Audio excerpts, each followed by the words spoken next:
तो हम आज बुक रिव्यू करने वाले हैं दृष्टि आईएएस के नेट जेआरएफ की पुस्तक, जो लेटेस्ट एडिशन आया है। आप देख पा रहे होंगे 4th एडिशन है और ये पेपर 2 के लिए है। जितने भी CUET एग्ज़ाम्स होते हैं और नेट जेआरएफ, साथ ही साथ यहाँ पर देखिए असिस्टेंट प्रोफेसर और जेआरएफ, सभी के लिए ये उपयोगी पुस्तक है। इसमें प्रीवियस ईयर पेपर दिए गए हैं और रामचंद्र शुक्ल के मान्यताओं और कथनों पर विशेष बल दिया गया है और पाठ व उद्धरण पर विशद संकलन इसमें प्रस्तुत किए गए हैं। तो चलिए देखते हैं दृष्टि आईएएस द्वारा हिंदी साहित्य के चतुर्थ संस्करण में कौन सी चीज़ें नवीन हैं। देखिए, किसी भी पुस्तक में सबसे पहले जो इम्पोर्टेंट चीज़ें होती है वो उसका इंडेक्स ही होता है। सबसे पहले हम इंडेक्स को देखते हैं। तो देखिए NTA द्वारा यहाँ पर दिया गया है मार्च 2023 प्रथम पाली एवं द्वितीय पाली के प्रश्न को शामिल कर दिया गया है।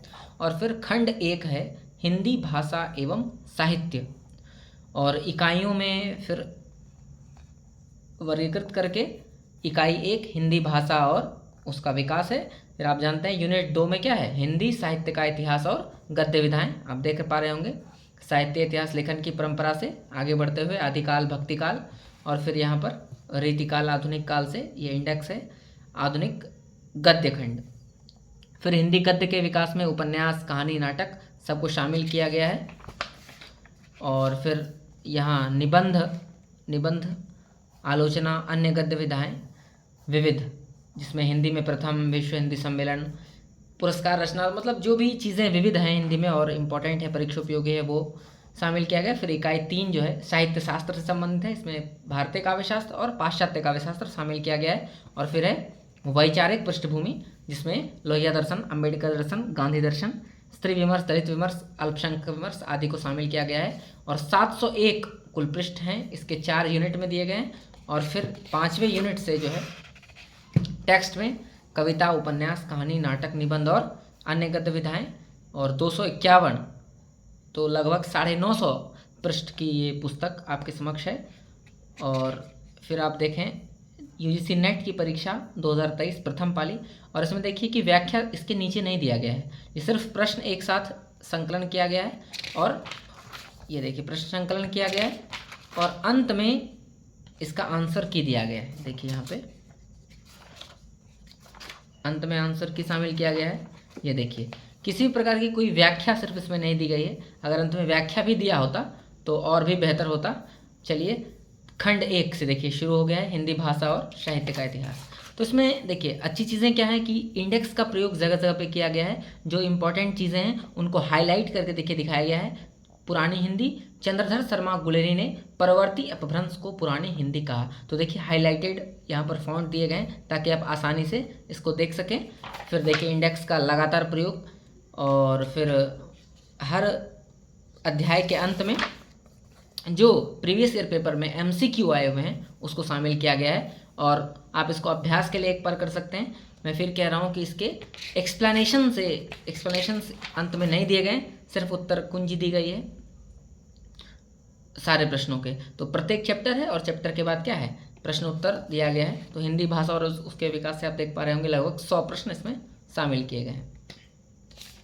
इसी प्रकार आगे बढ़ेंगे तो आप देख पा रहे होंगे आदिकाल भक्तिकाल, ये पूरा हिंदी साहित्य का इतिहास और विशद चर्चा।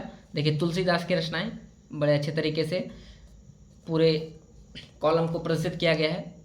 रचना, भाषा, छंद, काव्य रूप और उल्लेखनीय बिंदु, सभी चीज़ों को शामिल करने का प्रयास किया गया है इसमें। और फिर देखिए वही पैटर्न है, प्रश्न दिए गए हैं। फिर काव्य खंड में सभी महत्वपूर्ण पंक्तियाँ एक जगह संग्रहित करके दी गई है ताकि पढ़ने में कोई कठिनाई न हो।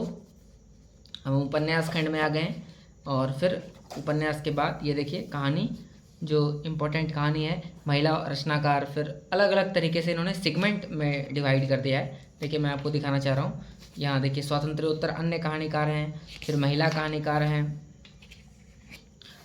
शिवरानी देवी, होमवती देवी, कमला चौधरी आदि, और फिर अंत में ये परीक्षा उपयोगी कुछ प्रश्न शामिल कर दिए गए हैं।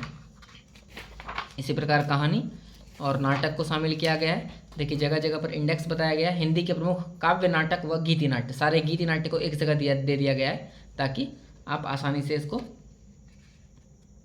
याद कर सकें।